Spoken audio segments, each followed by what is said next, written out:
Good morning. So today we are doing future tense.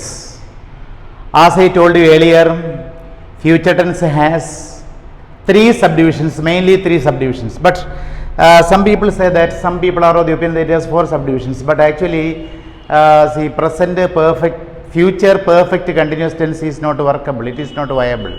So the other three tenses are simple future tense, future continuous, and future perfect. Now we are going to simple future tense. We are going straight to simple future tense. As usual, let us learn the formation. How is the formation of a simple future? See, I should say initially that in every future tense there will be either will or shall. There is no future tense without will or shall. There is no future tense without will or shall. Every future tense, either it is a simple future or future continuous or future perfect, it will certainly have either will or shall. So here the formation is at the opening subject comes. Soon after the subject or just after the subject, will or shall must be used. Then comes the verb. Verb means the base form of the verb. After will or shall, we should use the base form or the plain verb or the root of the verb. Verb root must be used. And also after every modal auxiliary, not only these will and shall, after every modal auxiliary, the verb must be base form.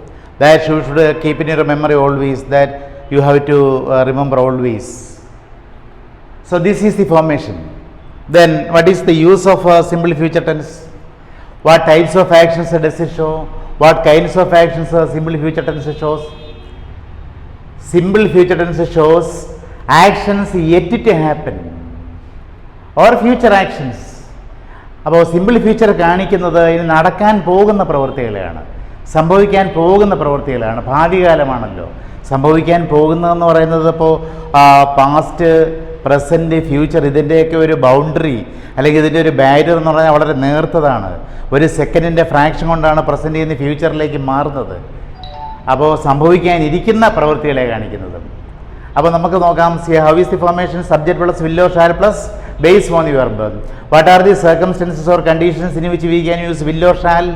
Will or shall ഉപയോഗിക്കുന്ന സാഹചര്യങ്ങൾ എന്തെല്ലാമാണ്? ഏതെല്ലാം സന്ദർഭങ്ങളിലാണ് will അല്ലെങ്കിൽ shall ഉപയോഗിക്കുന്നത്? ഈ simple future ടെൻസിൽ രണ്ട് തരം actions ഉണ്ട്. ഒന്ന് കളർലെസ് ഫ്യൂച്ചറിറ്റി അല്ലെങ്കിൽ പ്യുവർ ഫ്യൂച്ചർ ആക്ഷൻസ് അല്ലെങ്കിൽ വീക്ക് ഫ്യൂച്ചർ ആക്ഷൻസ് എന്ന് പറയുന്നു. Colourless futurity, pure future actions അല്ലെങ്കിൽ വീക്ക് ഫ്യൂച്ചർ ആക്ഷൻസ്. മറ്റൊന്ന് coloured future actions or strong future actions. കളർലെസ്സും കളേഡും. കളേഡ് എന്ന് പറഞ്ഞാൽ സ്ട്രോങ് ഫ്യൂച്ചർ ആക്ഷൻസ്. അപ്പോൾ പ്യുവർ ഫ്യൂച്ചർ എന്ന് പറഞ്ഞാൽ അല്ലെങ്കിൽ സിമ്പിൾ ഫ്യൂച്ചറിറ്റി എന്ന് പറഞ്ഞാൽ അല്ലെങ്കിൽ കളർലെസ് ഫ്യൂച്ചറിറ്റി എന്ന് പറഞ്ഞാൽ സാധാരണയുള്ള ഭാവികാല പ്രവൃത്തികൾ. കളയടെന്ന് പറയുമ്പോൾ അത് സ്ട്രോങ് ആയ ആക്ഷനാണ്. അതായത് ഡിറ്റർമിനേഷൻ അതിൽ വരും, റീസ്ട്രെയിൻഡ് വരും, അതുപോലെ പ്രോമിസ് വരും, ത്രെറ്റ് വരും. ഇതെല്ലാം കളേഡ് ഫ്യൂച്ചറിറ്റിയാണ് അല്ലെങ്കിൽ കളേഡ് ഫ്യൂച്ചർ ആക്ഷൻസ് ആണ്. അപ്പോൾ ഈ കളർലെസ് ഫ്യൂച്ചർ ആക്ഷൻസിന് അല്ലെങ്കിൽ പ്യുവർ ഫ്യൂച്ചർ ആക്ഷൻസിൽ സബ്ജക്റ്റ് കഴിഞ്ഞിട്ട് വില്ലിൻ്റെ ഷാലിൻ്റെ ഉപയോഗം. സബ്ജക്റ്റ് അയ്യോ വിയോ ആണെങ്കിൽ ഷാല്, ബാക്കി സെക്കൻഡ് പേഴ്സണോ തേർഡ് പേഴ്സണോ ആണെന്നുണ്ടെങ്കിൽ വില്ല ഉപയോഗിക്കുന്നത്. അപ്പോൾ കളർലെസ് ഫ്യൂച്ചർ ആക്ഷൻസിൽ, പ്യുവർ ഫ്യൂച്ചർ ആക്ഷൻസിൽ സബ്ജക്റ്റ് ഫസ്റ്റ് പേഴ്സൺ സിംഗുലറായ അയ്യോ, ഫസ്റ്റ് പേഴ്സൺ പ്ലൂറലായ വിയോ കഴിഞ്ഞാൽ നമ്മൾ ഷാൽ ഉപയോഗിക്കും. സെക്കൻഡ് പേഴ്സൺ യു വന്നാലും തേർഡ് പേഴ്സൺ ഹിയോ ഷിയോ ഇറ്റോ ദയോ ആണെന്നുണ്ടെങ്കിൽ വില്ല് ഉപയോഗിക്കും ഈ കളർലെസ് ഫ്യൂച്ചർ ആക്ഷൻസിൽ. അതേ സമയത്ത് കളേഡ് ഫ്യൂച്ചർ ആക്ഷൻ, അതിലൊരു ത്രെറ്റ് പറയുമ്പോൾ ഐ ഷാൽ കിൽ യു, അതൊരു ത്രെറ്റാണ്. ഐ ഷാൽ ഉപയോഗിച്ചാൽ ശരിയാവത്തില്ല. ഐ വിൽ ഉപയോഗിച്ചാൽ ഐ വിൽ കിൽ യു. അതുപോലൊരു സ്ട്രോങ് ഡിറ്റർമിനേഷൻ എന്ന് പറയുമ്പോൾ ഐ വിൽ സ്റ്റഡി ബെറ്റർ, ഞാൻ നന്നായി പഠിക്കും, അതൊരു ഡിറ്റർമിനേഷനാണ്. ഐ വിൽ മാരി ഹെയർ എന്ന് പറയണം. I shall marry her, it does not have any emphasis, it does not have any strength. അവിടെ നമ്മളത് കളേഡ് ഫ്യൂച്ചർ ആക്ഷൻ പറയുമ്പോൾ തീർച്ചയായിട്ടും നമ്മൾ ഈ ഐ കഴിഞ്ഞാൽ വില്ല് തന്നെ ഉപയോഗിക്കണം, വി കഴിഞ്ഞാലും അതാണ്. അപ്പം അതേപോലെ ഈ സെക്കൻഡ് പേഴ്സണും തേർഡ് പേഴ്സണും വന്നു കഴിഞ്ഞാൽ കളേഡ് ഫ്യൂച്ചർ ആക്ഷനിൽ, സ്ട്രോങ് ഫ്യൂച്ചർ ആക്ഷനിൽ നമ്മൾ ഉപയോഗിക്കുന്ന ഷാലാണ്. She shall obey my orders. സാധാരണ ഇതിൽ she will obey my orders എന്ന് പറയുന്നത്, പക്ഷേ ഇത് അതൊരു പിന്നെ റീസ്ട്രെയിൻഡ് ആണ്. അതല്ല റീസ്ട്രെയിൻഡ് ആയതുകൊണ്ട് നമ്മൾ ഒരു ഡിറ്റർമിനേഷൻ ആയതുകൊണ്ട് she shall obey my orders എന്ന് പറയണം. You shall not meet him എന്ന് പറഞ്ഞാൽ ഒരു റീസ്ട്രെയിൻഡ് ആണ്, ഒരു വിലക്കാണ്. അതുകൊണ്ട് അവിടെ നമ്മൾ ഷാൽ തന്നെ ഉപയോഗിക്കണം, വില്ല് ഉപയോഗിക്കാൻ പാടില്ല.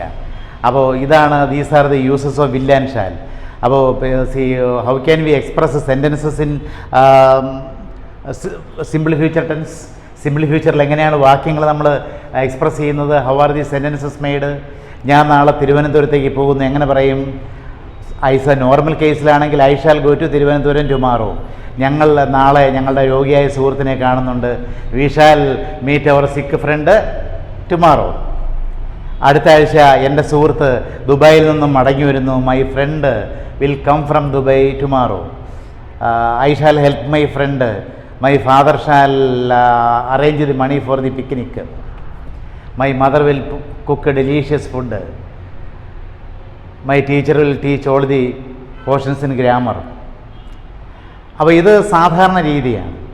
അതേസമയത്ത് കുറേ കളേഡ് പറയുമ്പോൾ, സ്ട്രോങ് ഫ്യൂച്ചർ ആക്ഷൻസ് പറയുമ്പോൾ നമ്മൾ തിരിച്ച് we should use will and shall in the reverse order, തിരിച്ചുപയോഗിക്കണം. നമ്മൾ സെക്കൻഡ് പേഴ്സണോടൊപ്പവും അതുപോലെ തന്നെ തേർഡ് പേഴ്സണോടൊപ്പവും നമ്മൾ ഷാൽ ഉപയോഗിക്കണം, അല്ലേ? ഫസ്റ്റ് പേഴ്സണോടൊപ്പം നമ്മൾ വില്ല് ഉപയോഗിക്കുന്നു. I will marry her whatever happens, അതൊരു സ്ട്രോങ് ആക്ഷനാണ്. ഞാൻ അവളെ തന്നെ കെട്ടും. I will help you. I will teach you a lesson. I will kill him. I will commit suicide if you elope with her. നീ അവളുടെ ഒളിച്ചോടി പോയാൽ ഞാൻ ആത്മഹത്യ ചെയ്യും. അതൊരു സ്ട്രോങ് ഡിറ്റർമിനേഷനാണ് പറയുന്നത്, കളയടാണ്. She shall not meet him, restrained വിലക്കാണ്, അത് ഷാല ഉപയോഗിക്കേണ്ടത്. They shall approach me for help, അതൊരു ഡിറ്റർമിനേഷനാണ്, അതുകൊണ്ട് അവിടെ ഷാല ഉപയോഗിക്കുന്നത്. അപ്പോൾ ഡിറ്റർമിനേഷൻ ആണെന്നുണ്ടെങ്കിൽ, റീസ്ട്രെയിൻഡ് ആണെന്നുണ്ടെങ്കിൽ, പ്രോമിസ് ആണെന്നുണ്ടെങ്കിൽ, I will give you a present if you come first in the class, അതൊരു പ്രോമിസാണ്. പ്രോമിസ് പറയാനും നമ്മളിങ്ങനെ കളേഡ് ഫ്യൂച്ചറിറ്റിയാണ് അത് കാണിക്കുന്നത്. അവിടെയും നമ്മൾ എന്താ ഉപയോഗിക്കേണ്ടത്? അവിടെയും നമ്മൾ ആയി കഴിഞ്ഞാൽ നമ്മൾ വില്ല് ഉപയോഗിക്കണം. ബാക്കിയുള്ള ഇതിനോട് സെക്കൻഡ് പേഴ്സണോടും തേർഡ് പേഴ്സണോടും നമ്മൾ ഷാൽ ഉപയോഗിക്കണം. So these are the ways of making affirmative sentences or sentences expressing positive ideas in simple future tense. Now let us see the negative sentences. How can we make negative sentences? We can easily make negative sentences by adding not to the auxiliaries will and shall. വില്ലിനോടും ഷാലിനോടും not ചേർത്താൽ മതി. അതല്ലാതെ തന്നെ we can also make negative sentences by using pure negative words and also semi negative words. നമ്മൾ കഴിഞ്ഞ ടെൻസുകളിലൊക്കെ കണ്ടതുപോലെ nothing, നണ്ണ്, never തുടങ്ങിയ പ്യുവർ നെഗറ്റീവ് വേർഡ്സ് ഉപയോഗിക്കാം. I will never help you എന്ന് പറയുന്നത് നെവർ ഉപയോഗിച്ചത് നെഗറ്റീവാണത്. അത് നമ്മളത് പ്യുവർ നെഗറ്റീവായ നെവറാണ് ഉപയോഗിച്ചിരിക്കുന്നത്. അല്ലെങ്കിൽ സെമി നെഗറ്റീവ് വേർഡ്സായ, ഹാഫ് നെഗറ്റീവ് വേർഡ്സായ hardly, scarcely, rarely, seldom, few, little, barely, ഇതൊക്കെ ഉപയോഗിച്ച് നമുക്ക് നെഗറ്റീവ് സെൻസ് ഉണ്ടാക്കാം. She will scarcely speak to me എന്ന് പറയുമ്പോൾ അത് നെഗറ്റീവ് സെൻറ്റൻസ് ആണ്. അപ്പോൾ സാധാരണ രീതിയിൽ in the normal way the commonest way is using not to the auxiliaries will and shall. Will and shall is equal to will not. The short form is won't, not വില്ലിൻറ്റ്, won't. Shall plus not is equal to shall not. The short form is shan't. But we should remember the fact that shan't is seldom used in modern English. Even in spoken English, shan't is not used, shall not is used. Spoken English ആണെങ്കിൽ പോലും അങ്ങനെ ഷാൻഡ് ഉപയോഗിക്കാറില്ല, shall not എന്നേ ഉപയോഗിക്കാറുള്ളൂ. ഷാൻഡ് ഉപയോഗിക്കുന്നത് അത് അഭംഗിയായിട്ടാണ് കരുതുന്നത്. ഷാൻഡ് അങ്ങനെ കൂടുതൽ ഉപയോഗിക്കാറില്ല. അപ്പോൾ നെഗറ്റീവ് സെൻറ്റൻസ് ഞാൻ ഉണ്ടാക്കും. ഞാൻ നാളെ തിരുവനന്തപുരത്ത് പോകുന്നില്ല. I shall not go to Thiruvananthapuram tomorrow. My friend നാളെ ഇവിടെ വരില്ല. My friend will not come here tomorrow. അവൻ എന്നെ അനുസരിക്കില്ല. He will not obey me. അവൾ എന്നെ ഒരിക്കലും വിശ്വസിക്കില്ല. She will never trust me. She will never believe your words. Not ഉപയോഗിക്കുകയാണെങ്കിൽ she will not believe your words. അത് ഷോർട്ട് ഫോമിൽ പറയുകയാണെങ്കിൽ she won't believe your words. The child won't be able to stand up if you do not take medicines properly. I won't help you. Won't എന്നുള്ളത് will നോട്ടിൻ്റെ short ഫോമാണ്. I will not help you. അപ്പോൾ these are the ways of making negative sentences. I will not come with you strong ആയിട്ട് പറയുകയാണ്, അതുകൊണ്ടാണ് I will not ഉപയോഗിച്ചത്. I will not come with you, I won't come with you. I shall not go to college tomorrow. My friend will not arrange money. So these are the ways of negative sentences. Now let us see the yes or no questions and other question types. Yes or no questions, you should remember that yes or no questions are made by using the auxiliaries at the opening of the sentence. Yes or no questions ഉണ്ടാക്കുന്നതിന് auxiliaries-നെ ആദ്യം നമ്മൾ ഉപയോഗിക്കുകയാണല്ലോ. Here in simple future tense we have two auxiliaries. Which are the two auxiliaries we have in simple future tense? Will and shall. So at the opening of the sentence either will or shall must be used. Then comes the subject. Then comes verb in the base form. And when we write we should use the punctuation question mark. So നിങ്ങൾ എന്നെ സഹായിക്കുമോ എന്ന് ചോദിക്കണം. Will you help me? Will subject പിന്നെ base formal verb. Will you help me? Will your father arrange money for the tour? Shall we have classes tomorrow? Will you be able to help me? Will your friend come here tomorrow? Will you marry me? Will you arrange money for her surgery? So these are some of the ways in which we can make yes or no questions using will and shall at the opening of the sentence. Will you attend the class regularly? Will you study better? Shall I bring the text tomorrow? Shall I bring the fees tomorrow? So these are the ways. Then there is another type of yes or no questions, negative interrogative sentences which we are using for emphasis. How are they made? How are such sentences made? For that we should use the short form of will not or shall not at the opening. I told you earlier that the short form of shan't is seldom used, so mostly won't is used. ഷാൻഡ് അങ്ങനെ ഉപയോഗിക്കാത്തതുകൊണ്ട് നമ്മൾ അതിന് പകരവും നമ്മൾ വോണ്ടായിരിക്കും കൂടുതൽ ഉപയോഗിക്കുന്നത്. Won't you help me? Won't you come to the class tomorrow? Won't she come to the college tomorrow? Won't your father arrange money for the tour? Won't you bring the fees tomorrow? Won't you understand my problem? Won't you understand what I mean? Won't you bring the text? Won't you help your friends? So these are the ways. Shan't അങ്ങനെ അധികം ഉപയോഗിക്കാറില്ല. ഇനി see, one more question type remains, that is the question types or the interrogative sentences made the interrogative words or the question words. നാളെ നിങ്ങൾ എവിടെ പോകുന്നു? നാളെ നിങ്ങൾ എവിടെ പോകും? Where will you go tomorrow? അപ്പോൾ നോക്കിയേ, where will you go tomorrow? Obviously formation at the opening, an apt or suitable or an appropriate question word is used. Then comes the auxiliary will or shall.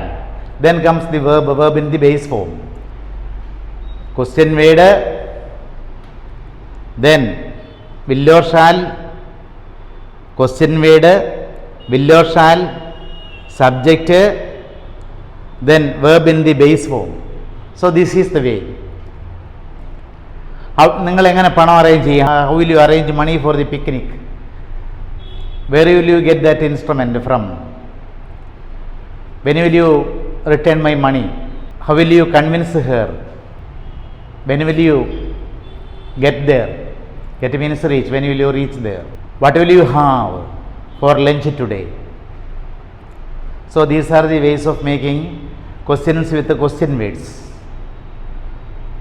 Okay, then I should say that to express actions yet to happen, we can also use going to expression. That is something we studied when we did our present progressive tense or present continuous tense. And also there is about to expression. About to. Be plus about to plus base form of the verb or plain verb. Cinema തുടങ്ങാൻ പോകുകയാണ്. The film is about to begin. അവർ പുറപ്പെടാൻ തുടങ്ങുകയാണ്. They are about to start. Function ആരംഭിക്കാൻ പോവുകയാണ്. The function is about to begin. അങ്ങനെ നമുക്ക് about to ഉപയോഗിച്ചും future actions നിർമ്മിക്കാം. The class is about to commence. These are some other ways. These are the things we have to understand about a simple future tense. Okay.